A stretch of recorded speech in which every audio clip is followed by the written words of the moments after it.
Welcome to Small Business Talk for Coaches with Kathy Smith. This podcast is the ultimate resource for coaches looking to transform their coaching passion into a thriving business. Kathy Smith began a journey as a marketing professional in 2001 and has helped thousands of businesses to grow. Kathy specialises in helping coaches and is dedicated to showing you how to get your first clients and then many more. If you are ready to take your coaching practice to the next level, then you are in the right place. Whether you are just starting your coaching journey or you're an experienced coach not seeing the results you desire, then this podcast is for you. Welcome to Small Business Talk, episode 231. You're busy, I'm busy, everybody's busy, but are we doing the right work, or are we just doing busy work? Are we filling our days with things that might be good, might be not, but they're not actually moving the needle? What are you doing? Are you moving the needle on your business or not? Today, I'd like to talk to you about the Irresistible offer. I live in Southwest WA, Western Australia, right down the bottom of the world, and we've been in a heat wave recently. So I was driving from Perth to Albany, a distance of about 450 k's-ish, or maybe a bit more. It's about 4.5 hours drive anyway. And it was hot. It was 40 degrees, 100 degrees Fahrenheit. And I needed to have a rest stop, a toilet stop. And in between, there's not a lot of really nice toilet stops, but there's a little town called Williams, and it has truck stops. And one particular truck stop, shout out to the BP truck stop in Williams, is really nicely set up. It's got nice toilets, nice facilities. So when I'm driving that route, I always try to stop there. And because I'm using their facilities, I feel obligated to buy something. They're a business. I'm not buying fuel there, but I need to buy something. So I go into the conveniences, use them, and on the way out is a fridge. And in the fridge is ice creams. Now, I'm not a lolly girl. I'm definitely a chocolate girl. I love ice cream, especially on a hot day. So when I'm at home, I generally don't like to pay too much for ice cream. So I'll get a 5-pack of mini ice creams, and if they're full price, no, not interested. Wait for them to be on special. So generally that pack is about $10. When it comes on special, maybe $7.50. So I'm paying less than $2 an ice cream. So it's a hot day. I'm coming out of the toilets, and here's this ice cream fridge.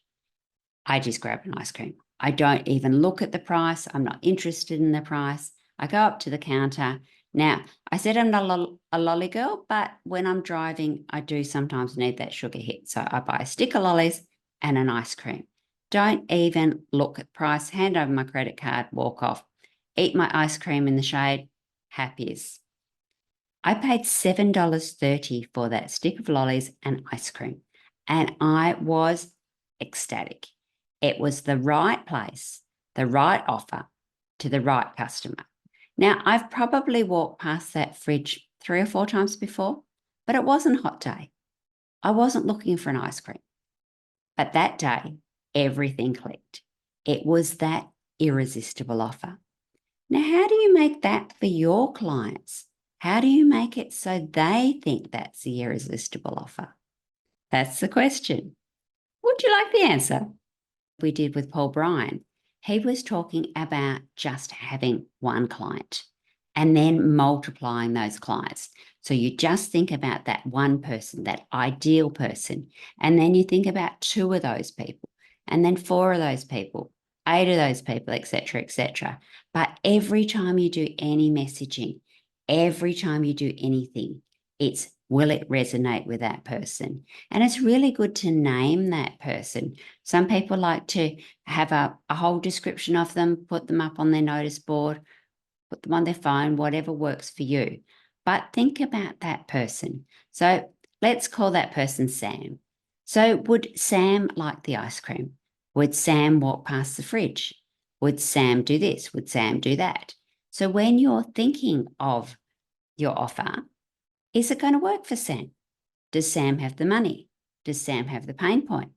Are you actually articulating it so that Sam can understand that you are the solution? So that's what you need to think about first, is your audience. The second thing you need to think about is the problem. What is it that makes them buy? What is it that they have, that burning desire that they need to fix? So mine was ice cream. Now, did I know I wanted an ice cream before I walked in the shop? No. Was I going in the shop to buy an ice cream? No. Did I know I was hot? Yes. Did I know that maybe I would like something to eat? I actually hadn't had lunch that day. Probably. But everything clicked when I saw that cold fridge. So sometimes we don't even know what our problem is as a client. So sometimes we need to have that stimulus, that messaging that put in front of us.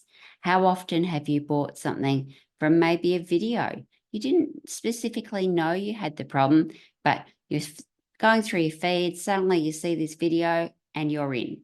It's something you really want to do. You end up watching a half an hour video and pressing click at the end. Were you on Facebook or Instagram or TikTok or whatever looking for that product? Probably not. Did you have the need? Probably. Did you know you had the need? Probably not. So that's what we need to be doing for our customers, is letting them know that they have the need, letting them know that we are the solution. And that draws me to the next thing, is the solution. Make sure that you're articulating it in a way that they can easily understand. So the ice cream, it didn't have to say anything to me. It was just a clear fridge I could see in it. So what is your clear fridge? What is the way that you can show your solution? Is it a 5-day challenge? Is it an email sequence? Is it a paid ad running off a video? What is your solution and how can you tell your customers about your solution? So that's really important, because you may have the best solution in the world, but if nobody knows about it, how are they going to buy? How often have you seen somebody and you've got that little bit of envy and you think, oh, I could have done that. I could have done that so much better. You're talking to your ideal client and they've just engaged a coach. They've just bought a course. They've just bought the book. They've just bought whatever. And you think, oh, if only they'd known I was there 5 minutes earlier. So how can you tell them that? Then you need to be able to make an offer. You need to have something for them to buy. So it's no point getting your audience right, telling them what their problem is, telling them they have a solution, and then you just can't find that buy button, or you've got to fill in this really long, complicated form, or you've got to sit through a discovery session or multiple things that have to happen before you buy. I was recently at a marketing workshop. Yep, I go to marketing workshops. It's amazing how many things that are up here in your head, but you forget. And going to marketing workshops or going to workshops in your industry sometimes just brings those to the fore. Anyway, this lady was talking about Facebook ads, and she was talking about how just little tweaks had made a conversion. So she was running these ads for a chiropractor, and they were running them back to a landing page. Now, in the landing page, it basically repeated the ad. It had all this information, and then right down the very, very, very bottom was click more, buy now, book an appointment. And it obviously wasn't converting. So what they did was they got rid of all the other stuff and they just had one hero image, the big image at the top, and they put 2 buttons, book a consultant or ask more questions. Both of them actually went to a very similar form. On that form, it just had their name, their phone number, and their email address. It didn't have a long, complicated form.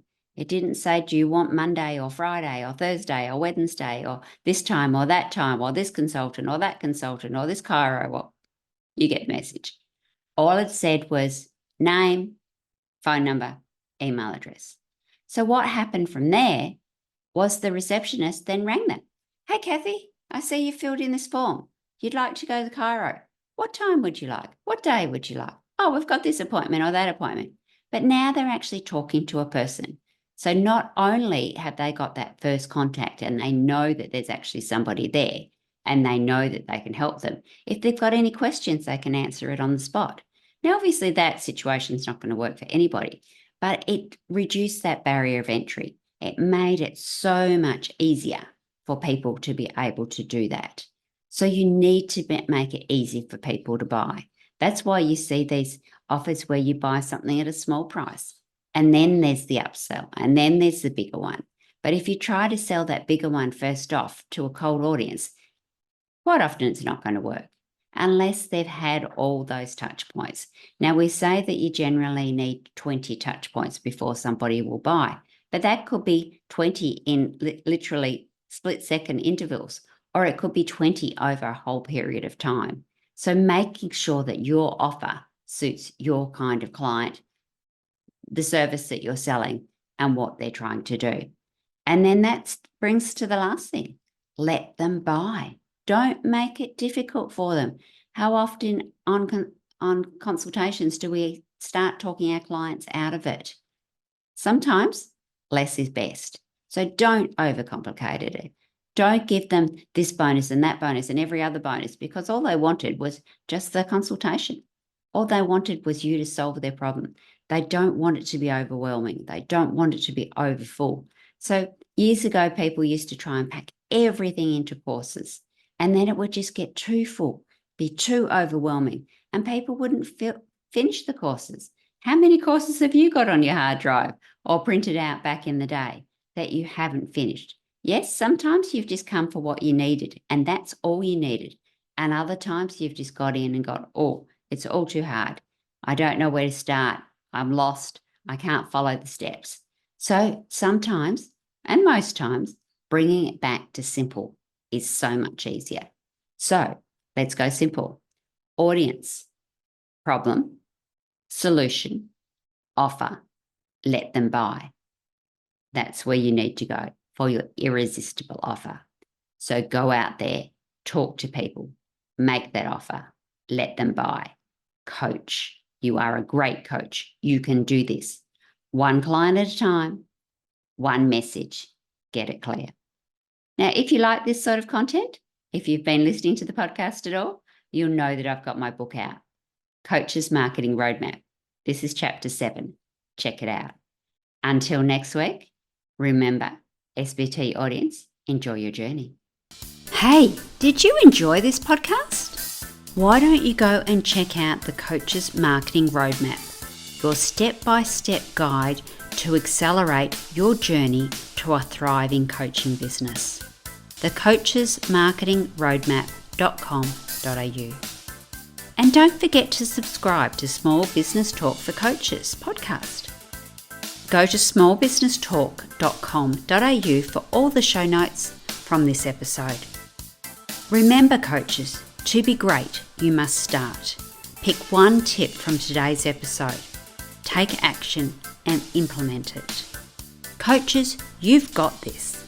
Let's meet again next week at the same time and place. Remember, just start. One step at a time, take consistent action, and enjoy your journey.